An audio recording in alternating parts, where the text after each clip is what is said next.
अरे बबलू भाई, अंदर तो देखो, ड्राइवर नहीं है। गाड़ी अपने आप कैसे चल रही थी?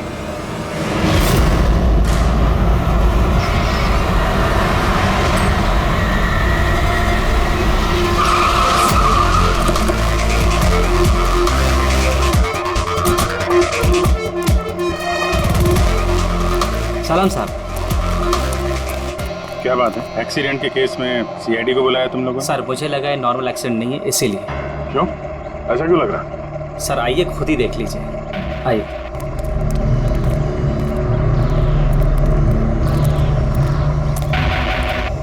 सर दरवाजा खुल नहीं रहा था, बड़ी मुश्किल से हमने खोला इसे।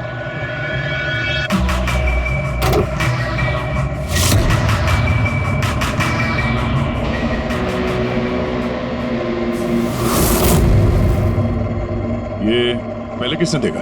सर इन लोगों ने। मैं देखता हूँ। किसने देखा था पहले? क्या हुआ था? सर ऐसा पहले कभी देखा ही नहीं। गाड़ी में ड्राइवर नहीं था सर। गाड़ी में ड्राइवर नहीं था, गाड़ी अपने आप चल रही थी। अरे यार साफ साफ बताओ भाई। हाँ सर, गाड़ी में ड्राइवर नहीं दिखाई दिया और गाड़ी जाके सीधे पेड़ से टकरा गई। अरे क्या बात कर रहे हो? गाड़ी के अंदर ड्राइवर है, मना पड़ा है। नहीं सर, सच में गाड़ी में ड्राइवर नहीं था, नहीं तो ये गाड़ी मेरी भी गाड़ी को टकराते हुए बच गई। लाश की हालत से तो लगता है कि गाड़ी काफी स्पीड में थी। सर गाड़ी बहुत स्लो थी, लेकिन इतनी स्लो में कोई मर कैसे सकता है? गाड़ी भी ऑटोमेटिक है, हर चीज ऑटोमेटिक है, सेफ्टी डिवाइस भी ठीक है।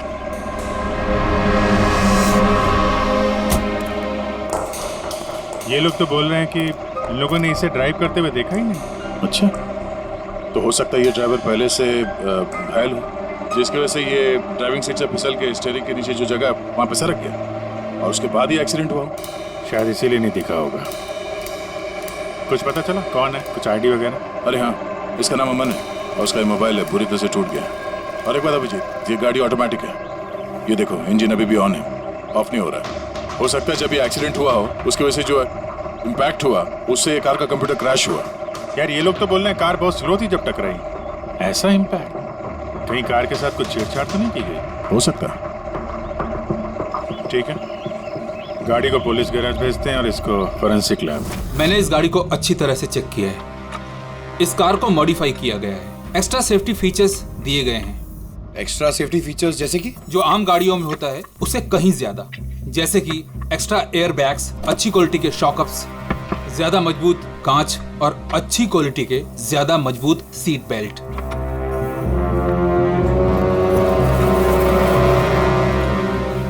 ये देखो, nicotine patch. Nicotine patch?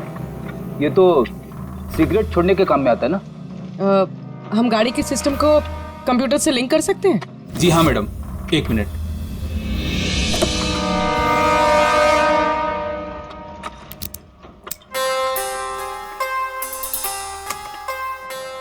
Ma'am, किसी ने सेटिंग चेंज किया है। कार के सॉफ्टवेयर को हैक किया गया है।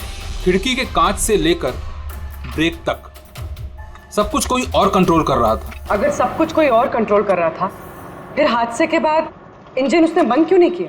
टक्कर की वजह से कार का वायरलेस सिस्टम डैमेज हो गया था, इसलिए कार बंद नहीं हुई। गाड़ी को हैक किया गया? मतलब ये एक्सीडेंट नहीं है, ये तो मर्डर है।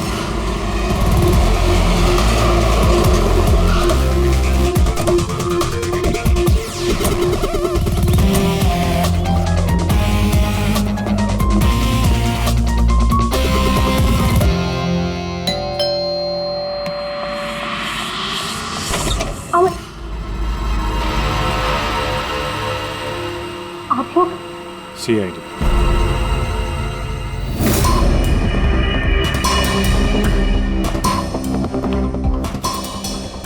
इस आदमी पर कोई टैंकर चढ़ गया था क्या?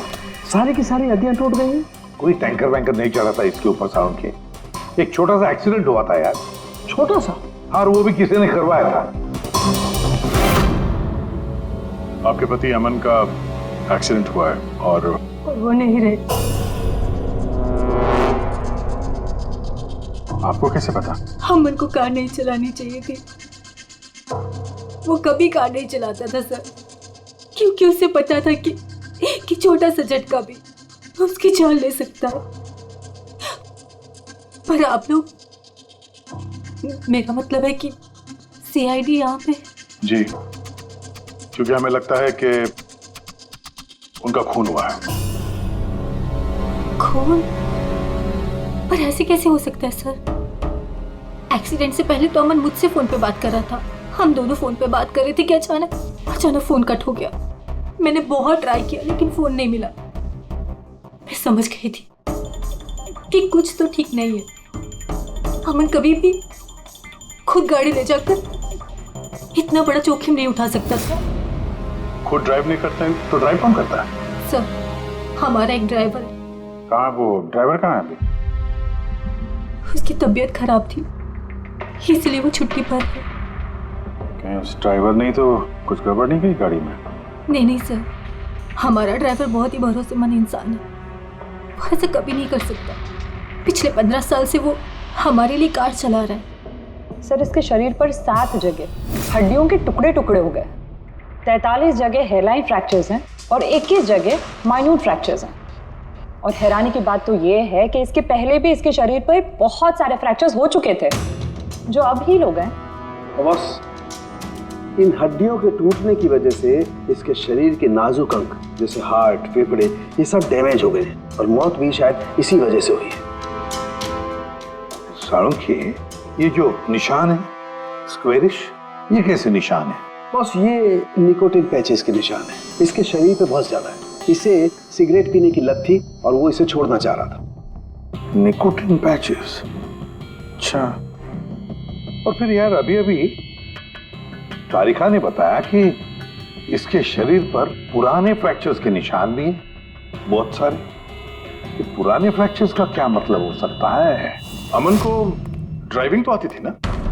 हाँ सर। तो फिर जोखिम किस बात का? अमन मेरे या आपकी तरह नहीं था सर। छोटे से छोटा झटका भी इसकी जान ले सकता था।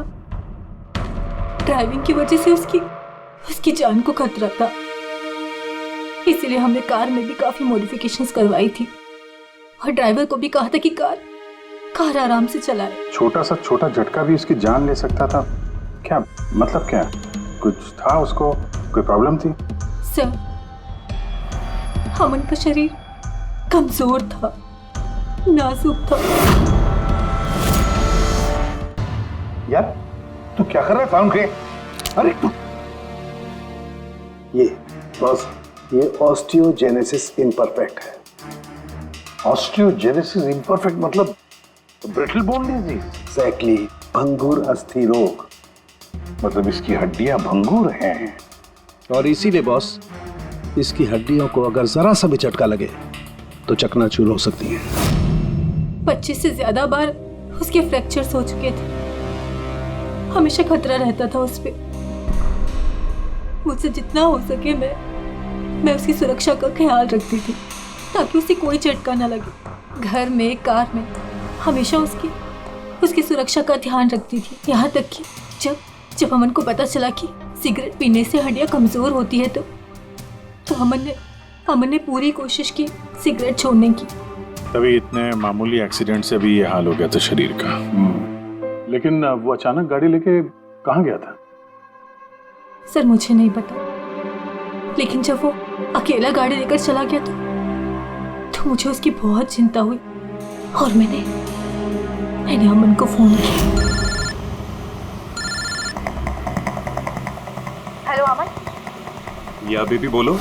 अच्छा, तो तुम खुद ड्राइव कर रहे हो। तुम्हें पता है ना तुम्हारा ड्राइव करना कितना ज्यादा खतरनाक है, लेकिन तुम मेरी बात सुनते तक नहीं। वैसे ऐसा कौन सा जरूरी काम था जिसके लिए तुम खुद गाड़ी लेकर निकल गए? ड्राइवर तक का वेट नहीं किया गया तुमसे? जरूरी था स्वीटहार्ट, लेकिन तुम परेशान मत हो, मैं गाड़ी आराम से ही चला रहा हूँ। अमन, मुझे ऐसा क्यों लग रहा है कि तुम मुझसे कुछ छुपा रहे हो? देखो सुप्रीति, मैं मानता हूँ कि मैं सारी बातें तुमसे शेयर नहीं कर पा रहा, लेकिन इसका मतलब ये नहीं कि तुम उल-झुल बातें सोचने लग जाओ। है कुछ प्रॉब्लम्स, मैं उन्हें सॉल्व कर लूँ, फिर तुम्हें सब कुछ बता दूंगा। प्रॉब्लम्स? तुम अभी क्यों नहीं बता सकते मुझे? क्योंकि ये सब खतरनाक है, वो लोग बहुत खतरनाक हैं, मैं तुम्हें नहीं बता सकता। खतरनाक लोग? Oh no. अमन, हेलो। कौन सा प्रॉब्लम? और ये किन खतरनाक लोगों की बात कर रहे थे? वो कुछ पता है आपको? सर, मैं कुछ नहीं जानती। अमन की किसी से कोई दुश्मनी, कोई बिजनेस राइवलरी वगैरह? इस बारे में मुझे कुछ भी पता नहीं, लेकिन हाँ, मयंक और नेहा आपकी शायद कुछ मदद कर सकते हैं। मयंक और नेहा? ये कौन है ये लोग? मयंक पेशे से एक वकील है और अमन का दोस्त भी, और नेहा अमन की सेक्रेटरी थी। अच्छा, ये मयंक का ऑफिस कहाँ है? अमन सर का खून? आप मैं नेहा, अमन सर की सेक्रेटरी। लेकिन अमन की मौत तो एक्सीडेंट में हुई है ना? जी, मौत तो एक्सीडेंट में हुई है, लेकिन एक्सीडेंट अपने आप नहीं हुआ है। करिए बताइए कि आप दोनों मिस्टर अमन को कब से जानते हो, मतलब कब से काम कर रहे हो उनके साथ? सालों से। हम लोग साथ में काम ही नहीं करते थे, बल्कि बहुत अच्छे दोस्त भी थे। अमन की बीमारी की वजह से ज़्यादातर बिजनेस वगैरह मैं ही हैंडल करता था। और नेहा जी आप? सिर्फ मैं और मयंक सर ही तो थे, अमन सर का पूरा बिजनेस संभालते थे। वैसे बिजनेस क्या है उनका? इन्वेस्टमेंट का बिजनेस है। हम लोग अलग अलग कंपनीज में पैसे लगाते थे और जब वो कंपनीज में मुनाफा होने लगे तो अपना परसेंटेज वापस ले लेते थे। ऐसी 50 कंपनीज है जहाँ पर पैसे लगाए थे अमन में। किस तरह का कंपनीज में इन्वेस्ट करते थे? वैसे तो कई सारी कंपनीज में पैसे लगाए थे, लेकिन उनकी सबसे ज़्यादा दिलचस्पी 20-30 फार्मास्यूटिकल्स कंपनीज में थी। फार्मा कंपनी या दवाइयों की कंपनी? जी, ये कंपनीज बहुत नुकसान में चल रही थी, लेकिन आपको तो पता ही होगा अमन की बीमारी के बारे में। और ये कंपनीज उसी बीमारी का इलाज निकालने की कोशिश कर रही थी, और अमन का सपना था कि इस बीमारी का इलाज संभव हो जाएगा तो किसी और को वो तकलीफ नहीं उठानी पड़ेगी जो उसे थी। और सर, अभी तो उन कंपनीज में फ़ायदा भी होना शुरू हो गया था। कोई दुश्मनी, किसी से कोई लड़ाई झगड़ा?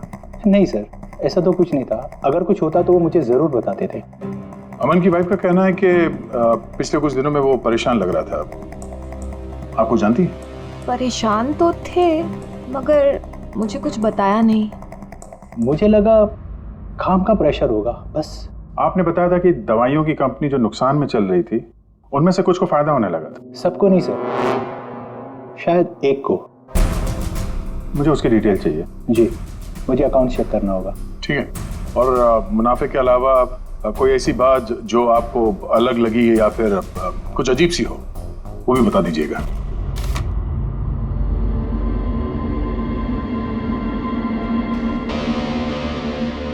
ये जादव है सर, अमन का ड्राइवर।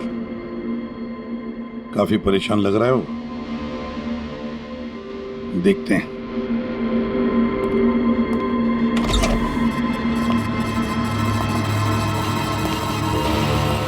जादव? जी सर। अमन के ड्राइवर है ना? जी सर। क्यों, छुट्टी पर क्यों गए थे तुम? साहब, बीमार हूँ और अमन सर ने मुझे खुद छुट्टी दिया था। मिस्टर अमन को तुम ही लेके जाते थे ना? जी मैडम, अमन सर मेरे साथ ही जाते थे। कभी वो कोई टैक्सी वगैरह नहीं लेते थे। तो फिर तुम तो हमें बता सकते हो कि अमन साहब कहाँ कहाँ जाते थे, है ना? जी जी। ये देखो जादव, ये जगह पर उनकी मौत हुई थी। अब ये जो रास्ता है, ये कहाँ पर जाता है या फिर वो इस रास्ते पर कहाँ जा रहे थे, ये तुम्हें पता है? मुझे नहीं पता है। देखो, हमें पता है कि तुम इसके बारे में जानते हो। तुम्हारी भलाई इसी में है कि सीधे सीधे बता दो। जी मैडम। सुप्रीति मैडम से कुछ कहिएगा मत। वो सड़क के कुछ दूर पे एक मोटेल है, वहाँ हमेशा वो बार बार जाते थे।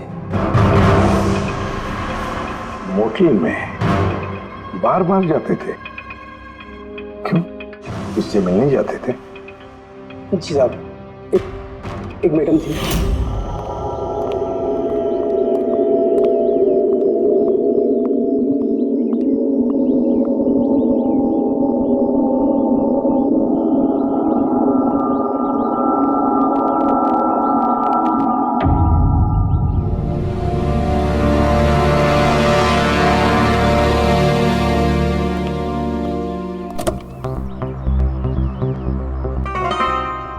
सुन जादव, ये जो कुछ भी तुमने देखा, इस बारे में किसी से कुछ मत कहना, सुप्रीति भाभी से भी नहीं, समझे?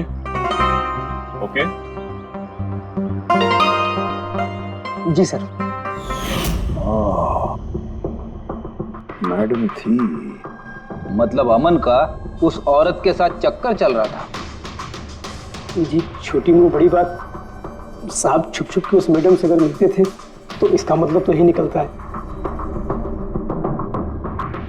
अमन उस औरत से मिलने जा रहा था जब यह हादसा हुआ।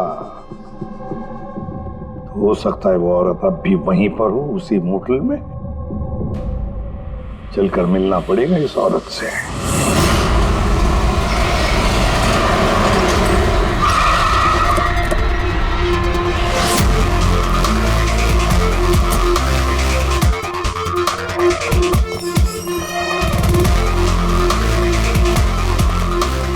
Excuse me. Yes madam, how can I help you? हम किसी से मिलने आए हैं। लेकिन आप लोग हैं कौन और किससे मिलना है आप लोगों को? हम लोग सीआईडी से। ये आदमी, ये आपके मोटेल में आता जाता रहता है? हाँ मैडम। किससे मिलने आता है? हमारे होटल के रूम नंबर 305 में एक मैडम रुकी हुई है, रूही। वो उनसे अक्सर मिलने आता रहता है। 305? यस सर, वो अभी चेकआउट करने वाली है। ये रूही हाथ से निकलनी नहीं चाहिए। कहाँ से जाना है? सर यहाँ से लेफ्ट। पंकज स्टेयरकेस से जाओ, हम दोनों लिफ्ट से जाते हैं।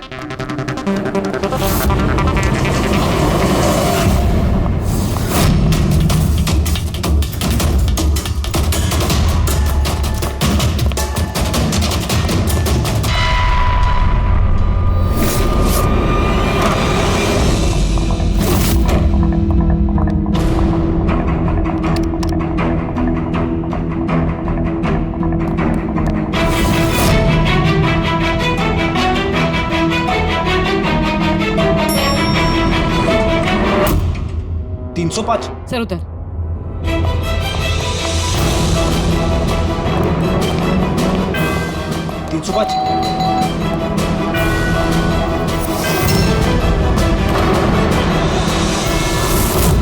रूही? नो। रुको। पूर्वी! रूही, मुझे मत मारो, मुझे मत मारो प्लीज। रुको। रूही, रूही, रूही, रूही, रूही, रुको, रूही।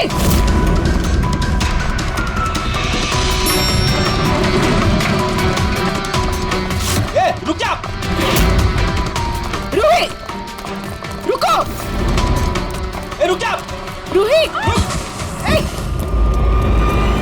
मार दो मुझे। लेकिन तुम लोग भी बच नहीं पाओगे। तुम लोगों का सच सबके सामने आ ही जाएगा। सच? कौन सा सच? मैं सब जान चुकी हूँ तुम लोगों के बारे में, सब जान चुकी हूँ। क्या बोल रही हो तुम? तुम्हें ऐसा क्यों लगता है कि हम तुम्हें मारेंगे? आओ। कौन सा सच? रूही, हम सीआईडी से। सीआईडी? चलो मान लिया रूही कि तुमने कुछ नहीं किया, लेकिन अगर तुमने कुछ नहीं किया तो वहां से भागी क्यों? मुझे लगा कि ये लोग मुझे मारने आए हैं। इसका मतलब कोई है जो तुम्हें मारना चाहता है? जी, वही लोग जिन्हें हम एक्सपोज करने वाले थे। उनके खिलाफ हमारे पास सारे सबूत थे। कौन लोग और कैसे सबूत? हाँ, बताओ।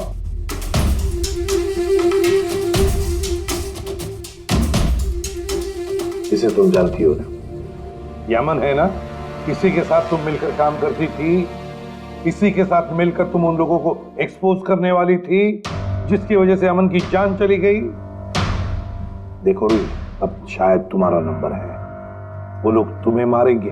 सर मैं मरना नहीं चाहती, मैं मरना नहीं चाहती सर। तो फिर बताओ जल्दी, कौन लोग हैं वो? उनका राज छुपाने से वो तुम्हें छोड़ेंगे नहीं। सर,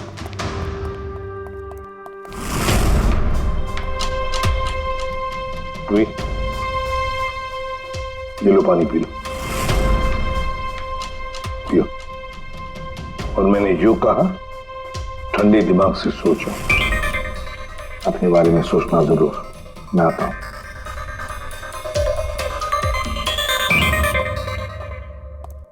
घबराई हुई है, डरी हुई है।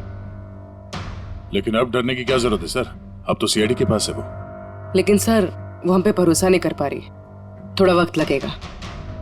से जो अमन का वकील है मयांक, उससे क्या पता चला? सर अमन ने बहुत सारी दवाई की कंपनियों में पैसा लगाया था, लेकिन वो सब की सब घाटे में चल रही थी। एक कंपनी है जिसने अभी अभी फाइनली फायदा करना शुरू किया था, CRM फार्मास्यूटिकल। और सर ताजुब की बात यह है कि अमन ने पिछले हफ्ते ही इस कंपनी के साथ जितने भी डीलिंग्स है वो सब तोड़ दिए, और मयंक भी इस बात से काफी हैरान था। वही तो समझ में नहीं आ रहा है कि इस अमन ने जब ये कंपनी लॉस में जा रही थी तब उसके साथ तो डील नहीं तोड़ा, और जब ये कंपनी प्रॉफिट कर रही है तब डील तोड़ने जा रहा है। और सर वो मयंक से कभी कोई बात छुपाता नहीं था, उसने ये बात मयंक को बताई भी नहीं। हाँ सर, मयंक ने उसका भरोसा तोड़ दिया होगा सर। आओ जरा रोही, CRM फार्मास्यूटिकल्स के साथ जो अमन की डील थी वो तुम्हारी वजह से कैंसिल हो गई है ना? वरना उसके पास ऐसी कोई वजह तो थी नहीं। अब सच सच बता दो कि डील तुमने क्यों तोड़वाई? क्योंकि उसने मेरे भाई का खून किया। भाई का खून? सर, मैं जिस शहर से आई हूँ उस शहर में बहुत पोल्यूशन है। मेरे भाई को पोल्यूशन से बहुत एलर्जी थी, उसे सांस लेने में बहुत तकलीफ होती थी। वो तो सिर्फ दवाइयों पर ही जिंदा था। एक मिनट, और वो दवाइयाँ थी CRM फार्मास्यूटिकल कंपनी की, हैं? जी सर, और सबकी सब नकली थी। मेरे भाई के ऊपर कोई असर ही नहीं कर रही थी, और ये बात हमें बहुत लेट पता चली और मेरे भाई की जान चली गई। तुम्हें कैसे पता चला कि वो दवाई नकली थी? सर, मैं खुद एक प्राइवेट कंपनी में केमिस्ट हूँ। जब ये दवाइयाँ मेरे भाई पर असर ही नहीं कर रही थी तो मुझे शक हुआ कि क्या बात हो सकती है। तो मैंने उन दवाइयों को खुद से टेस्ट किया और मेरा शक बिल्कुल सही निकला। सारी दवाइयाँ नकली थी। नकली थी मतलब? सर, हर एक दवाई एक खास केमिकल से बनती है, और जिस दवाई की मेरे भाई को जरूरत थी वो केमिकल तो उस दवाई में था ही नहीं, जिसकी वजह से वो दवा उस पर असर भी नहीं कर रही थी। और अमन इस कंपनी में एक इन्वेस्टर था। जी सर, इसलिए मैं उससे मिलने भी गई थी, लेकिन वहां जाके पता चला कि इसमें तो उसका हाथ है ही नहीं, और उसने मुझसे प्रॉमिस किया कि वो मेरी इसमें मदद करेगा। अरे सर, आप यहाँ कैसे? कोई काम था क्या? हाँ, ये मेरी असिस्टेंट रूही है। हेलो। इसे देखना था कि दवाइयाँ कैसे बनती हैं। देख सकते हैं? कैसी बात कर रहे हैं सर? आपको कैसे मना कर सकते हैं? आइए मैं दिखा देता हूँ आपको। एक काम कीजिए, आप मेरे साथ बॉस के यहाँ चलिए, रूही अपने आप देख लेगी। रूही तुम जाओ। मैं आइए। एक मिनट सर, ज्यादा आगे मत जाना, आप यहीं तक देखना। आइए सर, मैं लेकर चलता हूँ। आप आइए। आइए सर।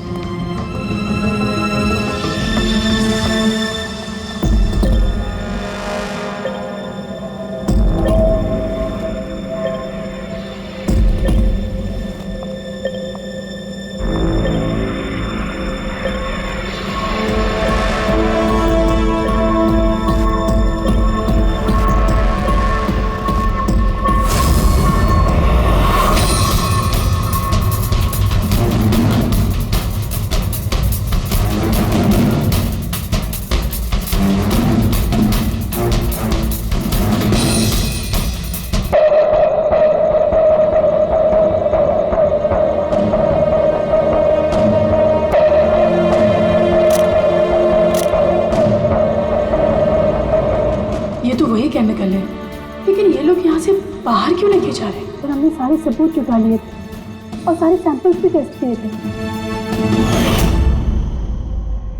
एक बात तो पक्की है कि सामन की मौत और CRM फार्मास्यूटिकल्स का कोई ना कोई संबंध जरूर है। कुछ ना कुछ तो गड़बड़ जरूर है। बॉस, इतनी सुरक्षित कार होने के बावजूद इसकी हड्डियां कैसे टूटी ये पता चल गया। अच्छा सर, अमन के खून में से हमें एक ऐसा केमिकल मिला है जिससे एपिलेप्टिक फिट्स आते हैं, मिर्गी का दौरा। माय गॉड यार, अमन को तो ब्रिटल बोन डिजीज था। मिर्गी का दौरा आ जाके वो गिर जाता, उसकी हड्डियां टूट जाती, इसी की वजह से इसकी मौत हुई है। तो मतलब जिसने भी ये किया वो जानता था अमन के ब्रिटल बोन्स डिजीज के बारे में, उसे बड़े चालाकी से उसका नाजायज फायदा उठाया। पहले उसने अमन की गाड़ी का कंप्यूटर हैक किया और फिर एक्सीडेंट से पहले उसे उस केमिकल का इंजेक्शन दिया जिसकी वजह से उसे मिर्गी का झटका आ जाए। उसे मालूम था अमन किसी भी हालत में बच ही नहीं सकता। अगर मिर्गी का झटका आ जाता तो वो गिर जाता, जिसकी वजह से उसकी हड्डियां टूट जाती और वो मर जाता। अगर उसमें से भी बचता तो कार के एक्सीडेंट में से तो बच ही नहीं सकता था वो।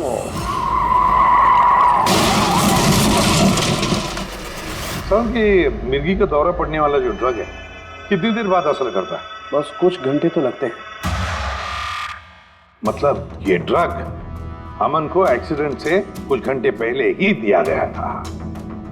सर कहीं ऐसा तो नहीं कि किसी ने इसे नींद में इंजेक्शन दे दिया हो सकता है।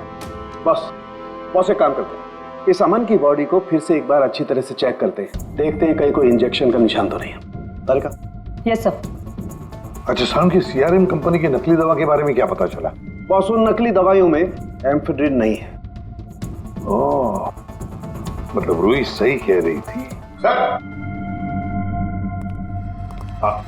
सर ये कुछ केमिकल्स की लिस्ट है जो सीआरएम कंपनी ने पिछले महीने मंगाई थी।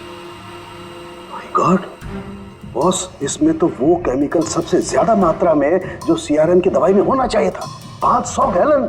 500 गैलन तो बहुत बड़ी गड़बड़ है, बहुत ही बड़ी गड़बड़ है। पंकज, अभिजीत और दया से कहो कि सीआरएम कंपनी में जाओ और वहां से मुझे फोन करें। और फ्रेडी, तुम और पूर्वी अमन के घर जाओ और पता लगाओ एक्सीडेंट के दिन अमन से कौन कौन मिलने आया था। इंजेक्शन? सर, अमन तो इंजेक्शन से बहुत डरता था। ऐसा हो ही नहीं सकता कि वो खुद को इंजेक्शन लगा ले।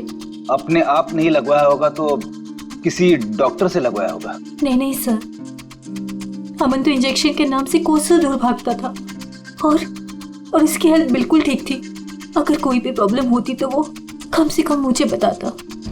किसी और से नहीं लगवाया, खुद नहीं लगाया, तो फिर वो केमिकल उसके खून में पहुंचा कैसे? अच्छा बता सकती है, घर से निकलने से पहले अमन किस किस से मिला? मयंक और नेहा आई थी उससे मिलने। और हाँ मैम, एक आदमी आया था अचानक से, जसवंत। जसवंत? ये जसवंत कौन है? जी जसवंत सीआरएम कंपनी का सीईओ है और अमन ने उसकी कंपनी में पैसे इन्वेस्ट किए थे।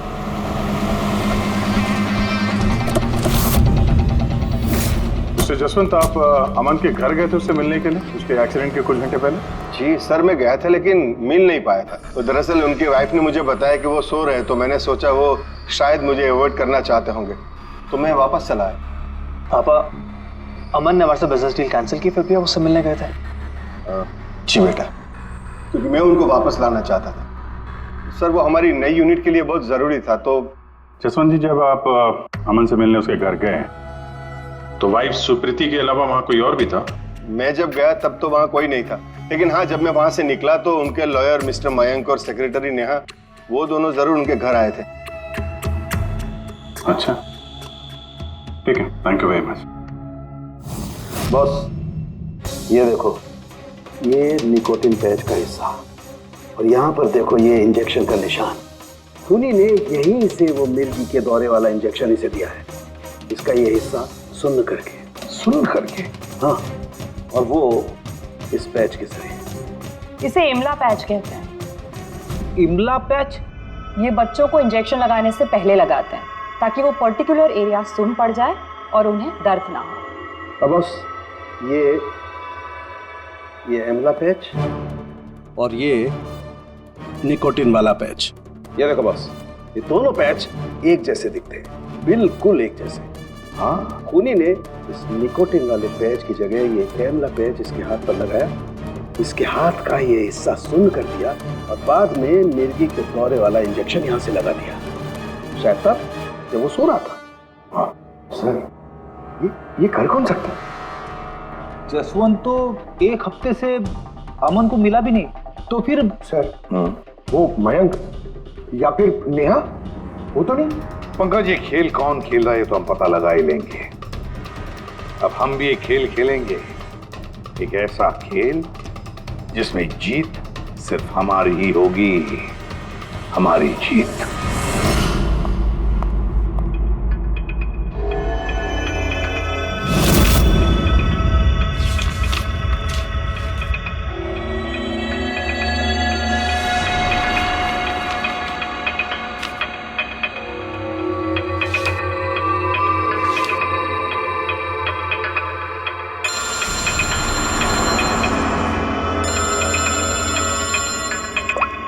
हेलो, मेरा कुरियर तो तुम तक पहुंच गया होगा। कौन है तुम? और ये सब मुझे क्यों भेजा है? तुम लोगों ने अमन को तो मार डाला, लेकिन तुम लोग मुझ तक नहीं पहुंच सकते। अगर तुम लोग चाहते हो कि मैं अपना मुंह बंद रखूं, तो मुझे 5 करोड़ रुपए देने होंगे। ये क्या बकवास कर रही हो? मुझे इन सब के बारे में कुछ नहीं पता। वो तो जब ये सबूत पुलिस तक पहुंच जाएंगे तो तुम्हें खुद ब खुद पता चल जाएगा कि मैं क्या कह रही हूँ और क्या बोल रही हूँ। देखो देखो देखो, मैं कुछ इंतजाम करता हूँ, मुझे थोड़ा सा टाइम दे दो। ठीक है, तुम्हें 2 दिन का वक्त मिलता है, मैं फिर कॉल करूँगी।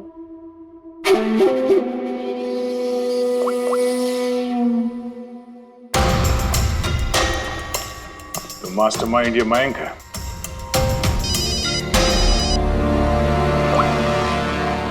Hello Abhijit sir. सर मैं मयंक बोल रहा हूँ। सर मुझे एक कोरियर आया और एक लड़की का फ़ोन भी आया और उसने मुझसे 5 करोड़ रुपए मांगे, तो मैंने सोचा ये बात आपको बता दूँ। नहीं, बहुत अच्छा किया तुमने, मैं देखता हूँ। Thanks. Thank you so much. Mayank का फोन था। उसने उस कुरियर रूही के बारे में बताया सर। उसने ये भी कहा कि उसने जानबूझ के समय मांगा ताकि हम इस तक पहुंच सके। तो ये मयंक नहीं बल्कि कोई और ही है।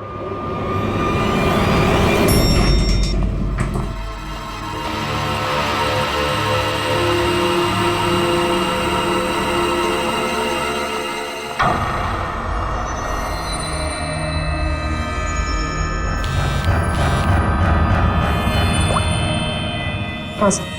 पूरी इसने यहाँ पर नजर रखी है ना तुमने? हाँ सर, वो अभी अभी यहाँ से निकली है। कड़ी नजर रखना पूर्वी, बिल्कुल कड़ी नजर। अपनी नजरों से ओझल मत होने देना उसे। ये नेहा ही हमें उस खूनी तक पहुंचाएगी। Sir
sir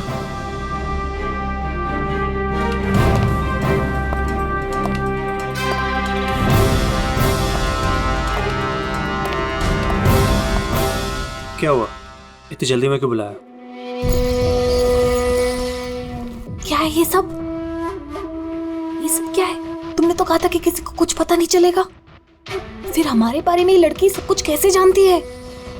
don't worry baby, मैं सब संभाल लूंगा। मैं हूं ना। जैसे उस अमन को ठिकाना लगाया वैसे इस लड़की को भी ठिकाना लगा दूंगा। तुम टेंशन मत लो, ओके?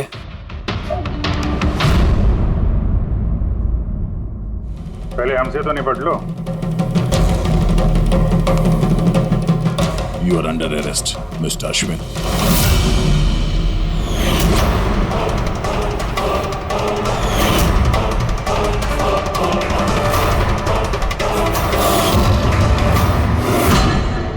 अश्विन के पास तो वजह थी, तुमने अपने बॉस का खून क्यों किया? हम दोनों एक दूसरे से प्यार करते हैं। जब मुझे पता चला कि अमन सर सीआरएम फार्मास्यूटिकल की जांच कर रहे हैं तो ये बात मैंने अश्विन को बता दी ताकि वो लोग अपनी गलतफहमियां दूर कर सके। लेकिन इसने तो अमन को ही दूर कर दिया। क्यों अश्विन? मैं जानता था कि अमन को कुछ समझाने का कोई फायदा नहीं होगा, वो तो हमें जेल भिजवा के ही रहता। तुमने मेरे भाई को मारा, अमन का खून किया और ना जाने कितने मासूमों की जान ली होगी तुमने अपनी इन नकली दवाइयों से। बिजनेस में बहुत घाटा हो रहा था, नुकसान पे नुकसान हो रहा था। डैड नहीं मानते, इसलिए उनको बिना बताए मैंने केमिकल्स को नॉर्थ इंडिया के प्लांट में बेचना शुरू कर दिया। उससे हम नशा बनाते थे, थोड़ा प्रॉफिट हो ही रहा था। अमन ने सारा खेल बिगाड़ दिया। सिर्फ फायदे के लिए दवाइयों की जगह पे तुम ये जहर बनाने लगे थे, हाँ? मुझे कंपनी की हालत पता थी, मैंने अमन सर को अश्विन से मिलाया था ताकि वो कंपनी में इन्वेस्ट करके उसे डूबने से बचा सके।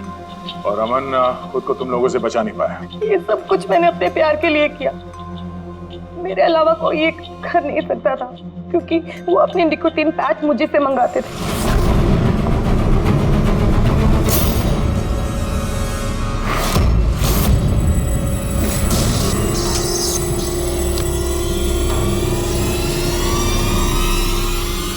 उसके अगले दिन जब हम अमन के घर पर गए। अरे आप ही गए? पर अमन तो सो रहे हैं, अगर कुछ इम्पोर्टेंट काम है तो मैं जगा देती हूँ। नहीं कोई बात नहीं, हम इंतजार करेंगे। ओके, तो मैं अभी आती हूँ।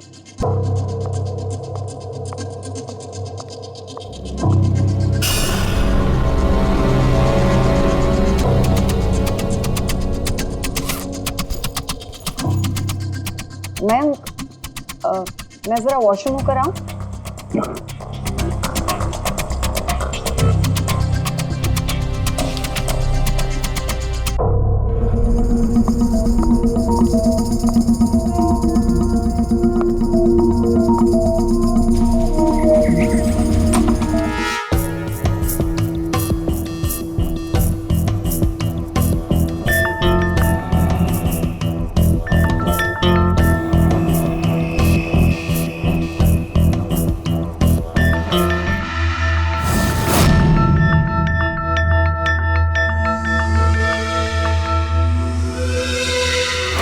और वो दौरा उसकी कमजोर हड्डियों के लिए जानलेवा बन गया। और तुम चीफ टेक्नोलॉजी ऑफिसर, तुमने रिमोट कंट्रोल से अमन के कार के कंप्यूटर को हैक कर दिया और उसका एक्सीडेंट करवाया। कमाल का दिमाग पाया तुम लोगों ने, कमाल का दिमाग। काश यही दिमाग किसी अच्छे कामों में इस्तेमाल करते तो देश का भला हो जाता, समाज का भला हो जाता। पर नहीं, तुम्हारे इस टेढ़े दिमाग ने दो मासूम लोगों की जानें ली और पता नहीं कितने सैकड़ों लोगों की मौतें हुई तुम्हारी इस गलत दवाइयों की वजह से। तुम्हें तो कड़ी से कड़ी सजा होगी, शायद फांसी होगी तुम्हें।